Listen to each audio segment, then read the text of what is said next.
Kilala ng marami si Police Brigadier General Jeric Tan Royales bilang isang natatanging opisyal ng Philippine National Police na may modernong karanasan sa law enforcement. Isa siya sa mga opisyal na may pagpapahalaga sa police operations, pagsinta sa community relations at paglaban sa kriminalidad at terorismo sa bansa.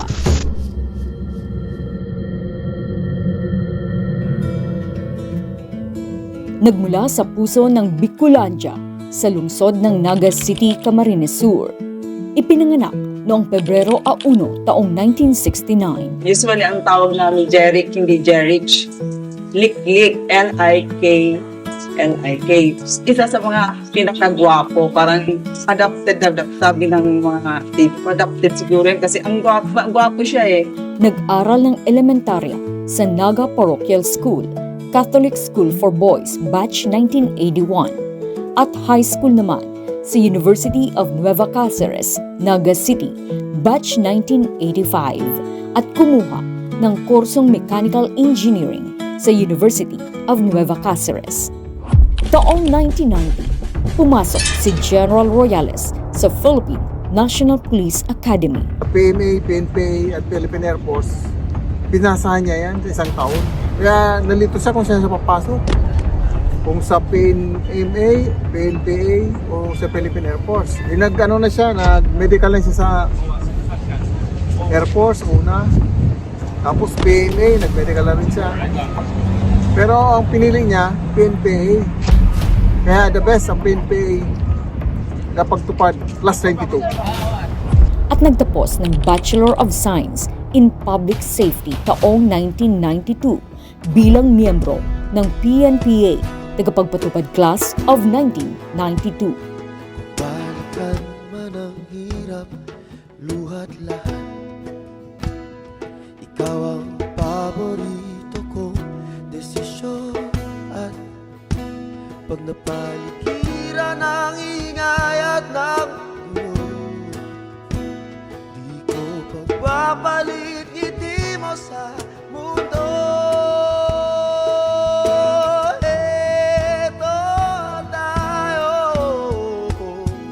sa huli, palagi babalik pa rin sa yakap hanggang sa huli. Huwaran ng ideal na paghatid serbisyo, pamumuno at dedikasyon sa kanyang bansa. Nagsimula siyang magsanay at maglingkod sa iba't ibang posisyon sa loob ng PNP, kung saan ipinakita niya ang kanyang dedikasyon at kahusayan sa paglilingkod sa bayan. Sa mga sumunod na taon, patuloy niyang pinagyaman ang kanyang kaalaman at karanasan sa larangan ng pampublikong kaligtasan at seguridad. Hindi siya pinanghinaan ng loob sa kanyang hangaring magpatuloy na mag-aral muli. Kaya kumuha siya at nagtapos ng Masters in Public Administration sa Lyceum Northwestern University taong 2009. Sa higit 3 dekada ng natatanging serbisyo sa Philippine National Police, si General Royales ay humawak ng mga mahahalagang posisyon sa administration, operation, community relations at investigation. Nagsimula ang kanyang karera sa Region 11 kasama ang 416 Mobile Force Company sa Surigao del Sur. Nang mahirang bilang Chief of Police sa bayan ng Marihatag, isang lugar na apektado ng insurhensya at kung saan matatagpuan ang rebeldeng paring si Father Navarro. Dito siya naglingkod ng may kagalingan. Nagsilbi din siya bilang AD-CAM sa 3 kilalang general, Police Brigadier General Victor Tiangco na dating direktor ng Police Security and Protection Office, Police Brigadier General Enrique Cruz Cuadra na dating direktor ng PCRG at Regional Director ng PRO1, at Police Brigadier General Leopoldo Nalupa Batawil na dating Regional Director ng PRO1 at Chief National Capital Region Police Office.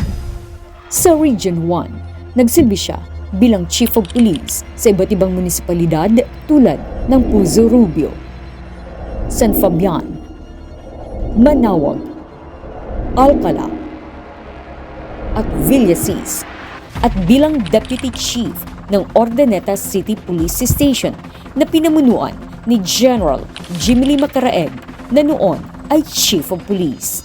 Humawak din siya ng karagdagang posisyon bilang Secretary to the Directorial Staff at Deputy ng Regional Operations and Plans Branch, bilang Chief Investigator ng Pangasinan PPO at Jail Warden ng Pangasinan Provincial Jail.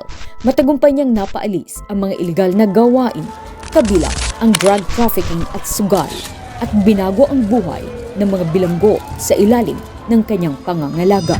Sa Ilocos Sur, nagsilbi siya bilang Operations Officer at Assistant Provincial Director for Operations and Administration.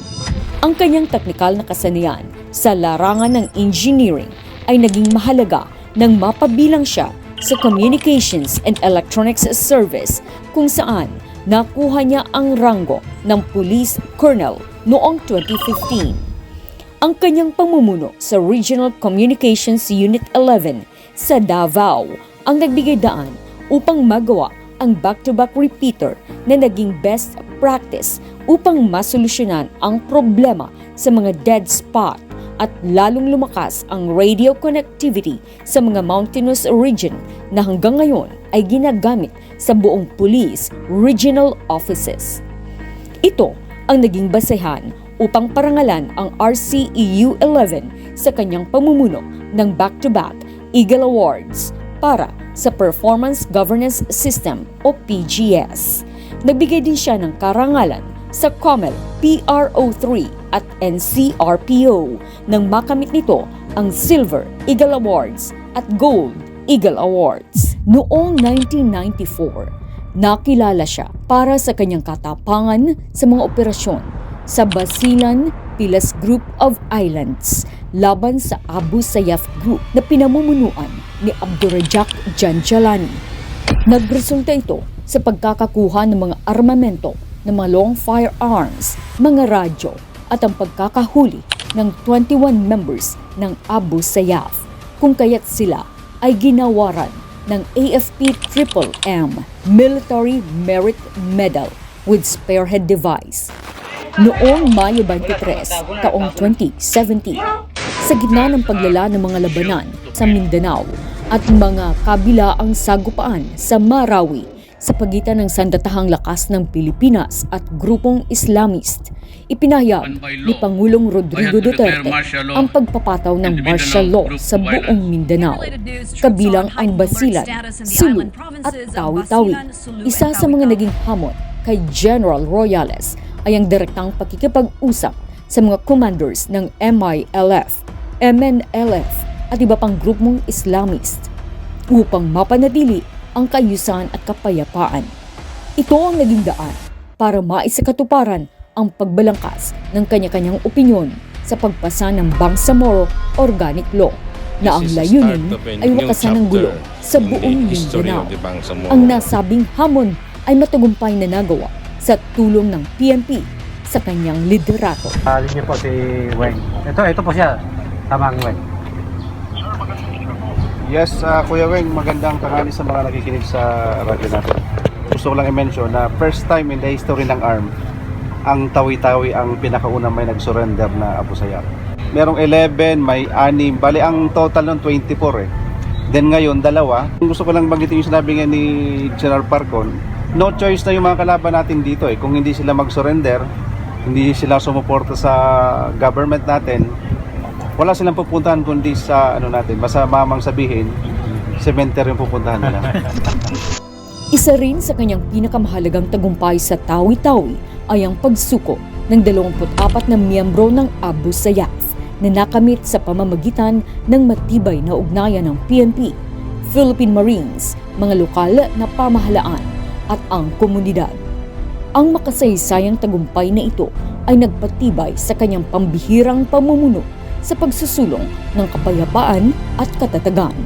Naging susi rin si General Royales sa bilateral na pakikipagtulungan sa Royal Malaysian Police upang labanan ang mga transnational crimes.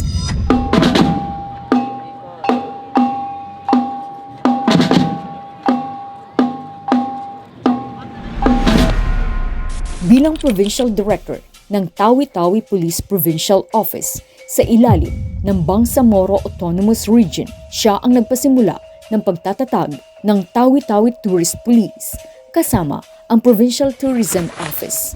Dahil dito, dumami ang mga lokal at banyagang turista na dumalaw sa lalawigan na nagbigay ng malaking tulong sa ekonomiya nito.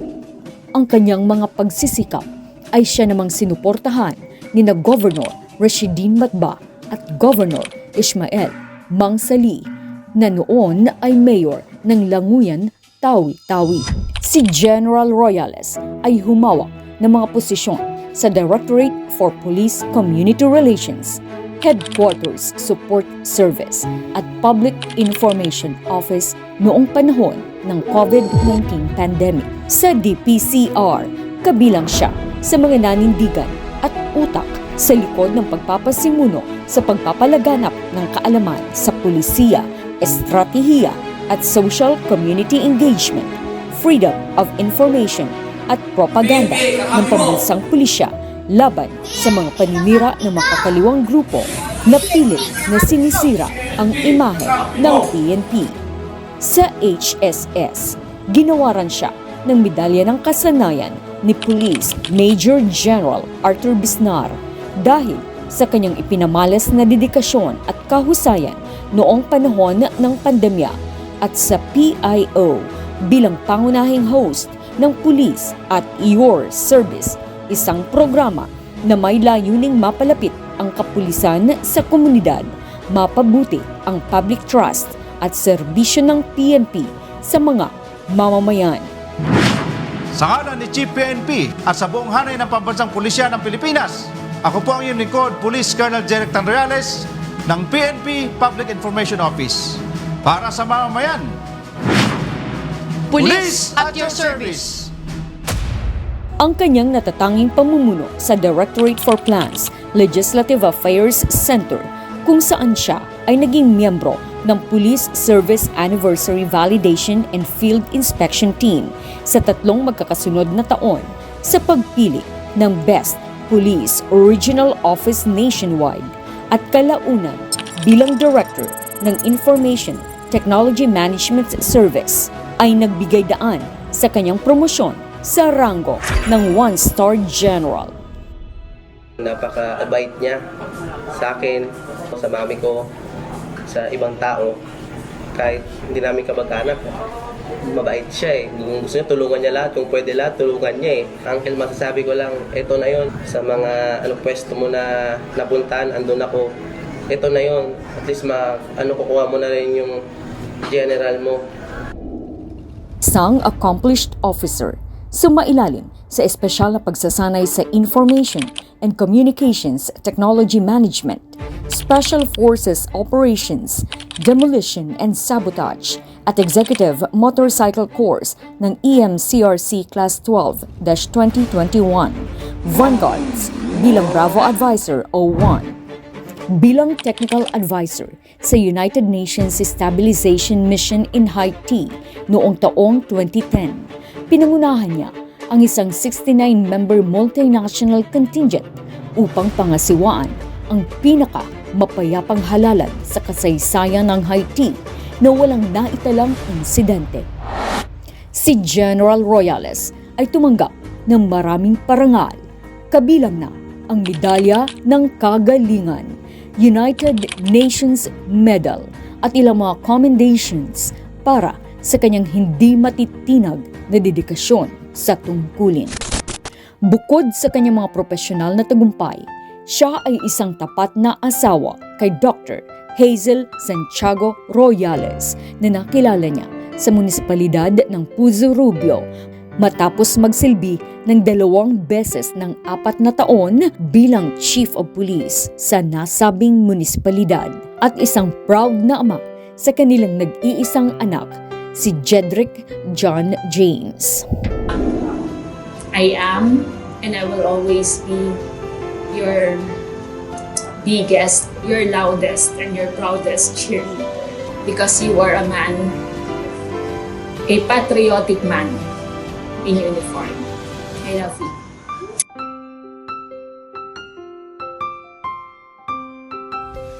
Sa kasalukuyan, nagsisilbing Deputy Director sa Directorate for Human Resource and Doctrine Development. Si General Royales ay isang huwarang halimbawa ng mga pagpapahalaga tulad ng integridad, katatagan at serbisyo. Ang kanyang makulay na karera ay nagsisilbing patunay ng kanyang hindi matitinag na dedikasyon sa kanyang bansa at sa kanyang mahalagang papel sa paghubog sa hinaharap ng Philippine law enforcement. Isang general na may karangalan, dedikasyon at integridad. Police Brigadier General Jeric Tan Royales.